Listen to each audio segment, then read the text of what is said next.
Un nouveau fan de My Hero Academia peut se demander ce que signifie UA. D'autant plus que ce n'est pas immédiatement évident en français, ou explicite. On peut facilement penser qu'il s'agit d'une expression en anglais, étant donné que les personnages disent UA même dans la version originale japonaise. Mais c'est en fait un peu plus que cela. Dans la grande tradition des gags de shonen, le nom de UA est un jeu de mots à plusieurs niveaux de proportion internationale.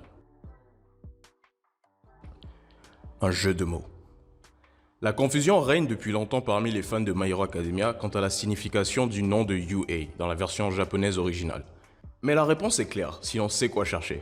Le créateur de la série, Kohei Horikoshi, s'amusait simplement avec le double sens, et pas seulement dans sa langue maternelle. En fait, un blog publié par Kansai Chic explique tout.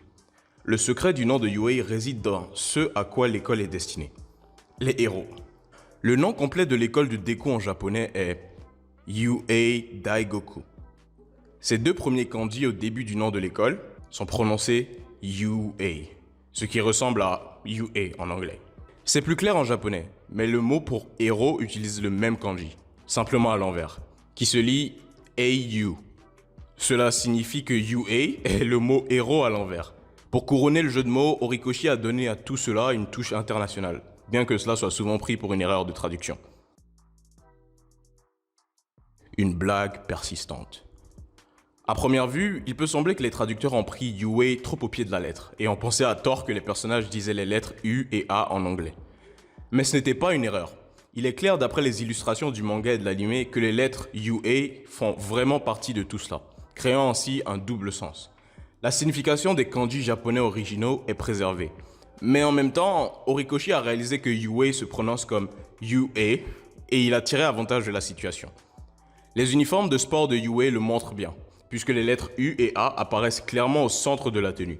Le U se forme autour du col de l'uniforme et le A s'étend du milieu de la poitrine jusqu'aux jambes. Lus de haut en bas, les lettres sont bien UA.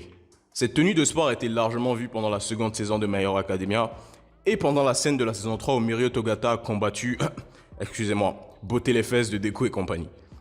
Si la plaisanterie n'est pas évidente en français, elle est néanmoins assez facile à comprendre. De nombreuses séries animées et mangas ont tendance à avoir des jeux de mots qui se perdent dans la traduction. Mais il est agréable de voir que, alors que UA Daigoku aurait pu être l'un d'entre eux, ce petit gag soigné a plutôt ouvert la porte à un moment d'échange culturel pour de nombreux fans. On se demande alors quels autres jeux de mots se cachent à la vue de tous les animés populaires. Si vous en avez quelques-uns en tête, partagez-les en commentaire. Allez, bye!